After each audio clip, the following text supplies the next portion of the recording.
Let me tell you a story. So this was back whenever I was in college. And at the time, I really loved drinking and going out to the bar and being a total degenerate. And because of that, I had developed a lot of relationships and had a lot of buddies who were in my fraternity who had the same ideals, like-minded individuals. And so this night in particular, I was with my buddy and he wanted to go out to the bar, but I wasn't feeling it this night. So I agreed to take him to the bar and drop him off and let him go off and have a good time. And I would just come pick him up later, was the idea. So I tell him, hey man, if the bar sucks, let me know within 10 minutes and I'll just pick you up and we can just go home. I'll drop you off, whatever. And he agrees. He goes into the bar. 10 minutes go by, nothing, no text. So in my head, I'm like, he must be having a good time. I'm leaving. And so I leave and I go back to my house and I go to sleep. So fast forward a few hours, it is now 2 a.m. and I am startled awake. And I don't know what just woke me up, but it was like a loud crash.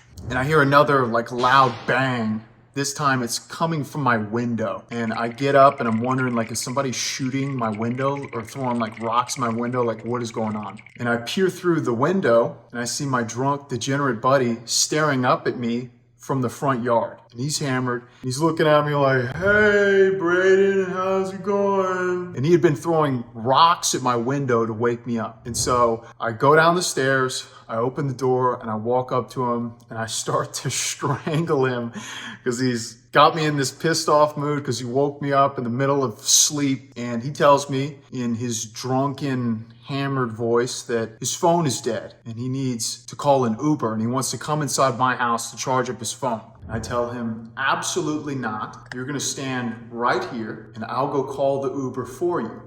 Do not move. And I go back upstairs and I call this man an Uber, and after I've paid for it, I look back out the window and he's completely gone. So I'm thinking, what the hell? Where did this dude just go? Keep in mind, it is like 30 degrees outside. So I'm thinking in my head, there's absolutely no way that this guy went anywhere else but right back down the street to the bars to find somebody who had a phone so that he could call an Uber. And also keep in mind that my house is walking distance from all the bars. It's probably like a 3-minute walk. And so I go back downstairs, get in my car. For reference, all of the registration on my vehicle is expired. Inspection sticker on the front is expired. The license plate is expired. The registration on there is expired. But I don't think about any of this whenever I go to drive downtown. So I'm driving downtown to go and find him. I'm looking around. I'm looking at all the different bars. There's normally people like standing outside of these bars, hammered, and I can't find him anywhere. And I keep on driving and I start to see that there's cops everywhere. And I go to take a right down a side street because I can't find him. And I'm just gonna go somewhere else to try and look for him. And I see a cop pull in behind me. He starts to follow me down the road and we turn down this side road together and his lights come on. And I'm thinking, great, this guy's gonna hold me up. I don't even know why he's pulling me over. And he gets out. I'm like, hey man, I know you probably got something to do. Something's wrong, but my drunk buddy is gone. I don't know where he is. He just disappeared from my front yard and I'm trying to find him. So you're kind of holding me up right here, big guy. He looks at me, he's like, hey man, whatever, like what's the registration? Where's your license? Blah, blah, blah. I hope you find him later. Just give me the license and registration. Whatever, man. Here. And he writes me up, he says all of my stuff is expired, and he decides to give me a $450 ticket. Thanks, officer. What a great police officer, really a man of the people, coming to help me out. So now I have a $450 ticket and still no idea where my buddy is. So I get in my car and I call up a guy that lives with him at his apartment. I'm like, hey man, I can't find our buddy, nowhere to be found, he's hammered, we gotta find him. He's like, all right, just come over here. I'll get in your car and we'll just go look for him. I'm like, great. So I drive over to his apartment, both of their apartment technically, and he gets in the car. He's like, hey, before we go on this wild goose chase, let's just check his apartment to see if he's in there. And so I go to his apartment, go up the stairs. His roommate is sitting in his own room. And I'm like, hey, where's William? Have you seen him? He's like, yeah, dude, he just came in like 15 minutes ago. Why? I walk up to this dude's room and there's no lights on in his room, and he is sitting in a chair not facing me. And the second he hears me like come near his room, slowly he turns around in his chair to where he's facing me.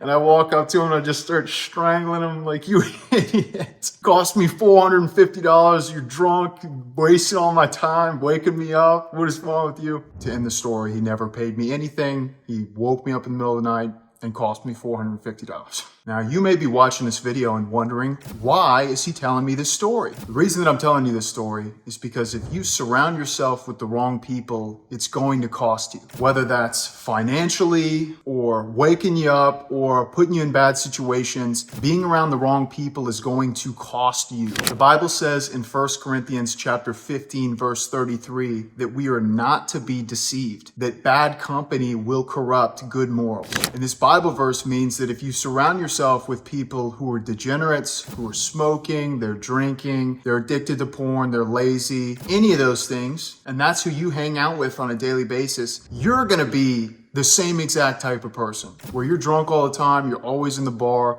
smoking weed, lazy, unambitious, overall a loser. One of my favorite quotes from a guy named Jim Rohn is that you're going to be the average of the 5 people that you spend the most time with. And I tell you this because if you have high ambitions and high goals and you want to be successful one day, or let's say you're a Christian and you want to be a better Christian, you need to surround yourself with people who are already where you want to be, right? If you want to be successful, if you want to be a businessman, if you want to have your own business one day, you need to surround yourself with other guys who have successful businesses. If you want to be married one day, you need to get plugged into a group of people that already have great marriages. They can give you advice, they can teach you exactly what you need to do to put yourself in that position. If you want to have a 6-pack, or if you want to get into better shape, you need to surround yourself with people who work out every day, who track their macros, who are dialed in terms of what they put in their mouth, right? You need to be around those people so they can teach you what you need to do to get the 6-pack. If you want to become the best version of yourself, you're never going to get there if you hang out with the wrong people.